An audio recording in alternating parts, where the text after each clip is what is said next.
तीन घनों की भुजाएं क्रम से 8 सेमी, 6 सेमी और 1 सेमी है। इन्हें पिघलाकर एक नया घन बनाया जाता है। नए घन का संपूर्ण पृष्ठीय क्षेत्रफल ज्ञात कीजिए। सबसे पहले कि तीन घन हैं, इनको पिघला करके नया घन बनाया जाता है। तो यानी नए घन का आयतन तीनों घनों को पिघलाकर बनाए गए घन के आयतन के बराबर होगा, यानी तीनों घनों के आयतनों के बराबर होगा। इसलिए अपन जब इस सवाल को करेंगे तो जब बनाने का काम किया जाए वहां आयतन से प्रारंभ करते हैं सवाल को। तो नए घन का आयतन बराबर होगा तीनों घनों के आयतनों का योग। नए घन का आयतन तीनों घनों के आयतनों के योग के बराबर होगा। अब घन के आयतन का सूत्र होता है भुजा क्यूब। घन के आयतन का सूत्र होता है भुजा क्यूब, इसलिए नए घन का आयतन भुजा क्यूब के बराबर। अब तीनों घनों के आयतनों का योग यानी 8 की घात 3 प्लस 6 की घात 3 प्लस 1 की घात 3, यानी अपनी भुजा क्यूब आ जाएगा। भुजा क्यूब बराबर होगा 8 की घात 3 का मतलब होता है 8 गुणा 8 गुणा 8, 18 64 और 64 गुणा 8 करेंगे तो 512 प्लस ये आ जाएंगे 216 प्लस ये होगा 1।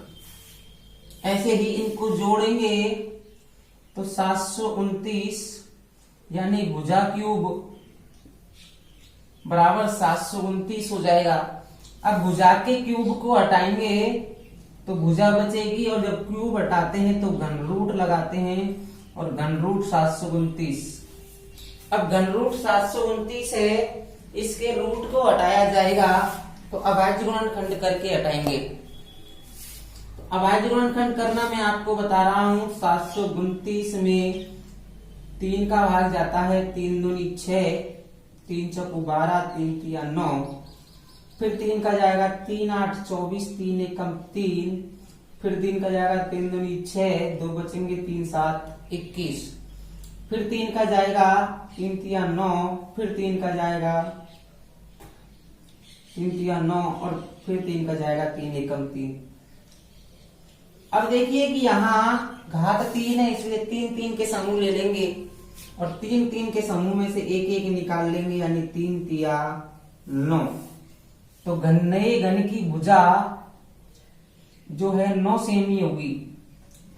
अब नए घन की भुजा 9 सेमी है। अब नए घन का पृष्ठीय संपूर्ण पृष्ठीय क्षेत्रफल चाहिए। तो नए घन का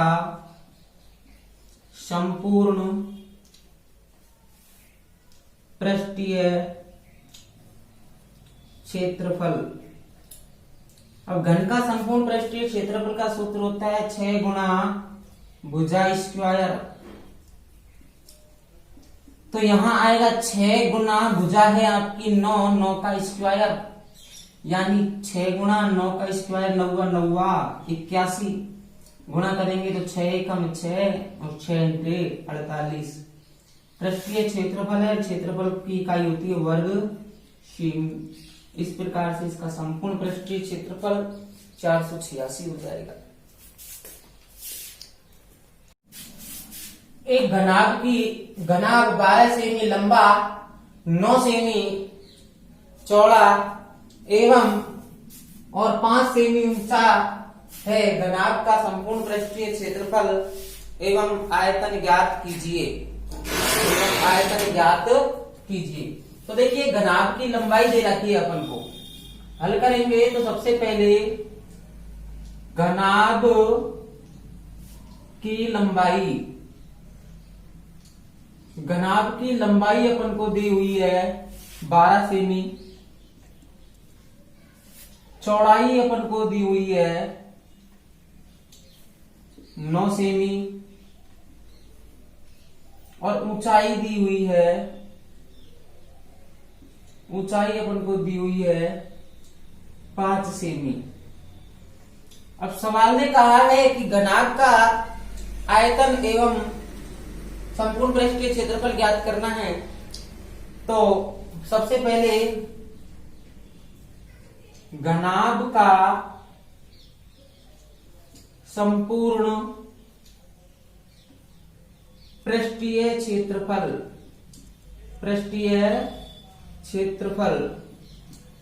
घनाभ का संपूर्ण पृष्ठीय क्षेत्रफल का सूत्र होता है 2 गुणा लंबाई गुणा चौड़ाई प्लस चौड़ाई गुणा ऊंचाई प्लस ऊंचाई गुणा लंबाई। अब इस सूत्र में अपन संख्या को जमा देंगे तो 2 गुणा लंबाई है आपकी 12 गुणा 9 प्लस 9 गुणा 5 प्लस 5 गुणा 12। इस प्रकार से आगे चलेंगे तो 2 गुणा 12 नम्मा 108 प्लस 5 नाम 45 प्लस 12 पंजे 60। अब इनको जोड़ लेते हैं तो जोड़ लेंगे तो क्या हो जाएगा 2 गुणा 13 का 3 का हासिल 1 6 1 7 4 11 11 का 1 का हासिल 1 1 और 1 2 यानी 213 गुणा करेंगे तो 2 से गुणा करेंगे तो 426 वर्ग सेमी, क्योंकि क्षेत्रफल की इकाई वर्ग होती है इसलिए वर्ग सेमी इसका संपूर्ण पृष्ठीय क्षेत्रफल हो जाएगा। अब अपन को निकालना है आयतन, घनाभ का आयतन निकालना है तो यहां लिख देंगे घनाभ का आयतन। घनाभ के आयतन का सूत्र होता है लंबाई गुणा चौड़ाई गुणा ऊंचाई, लंबाई गुणा चौड़ाई गुणा ऊंचाई। अब लंबाई है आपकी 12 सेमी गुणा 9 सेमी गुणा 5 सेमी, 9 पंजे 45 या 12 पंजे 60 गुणा 9। आगे चलेंगे तो 9 छीकी 54, 1 0 की 1 0। घन की इकाई आयतन की इकाई होती है घन सेमी, तो यहां पर आ जाएगा आपका आंसर घन सेमी।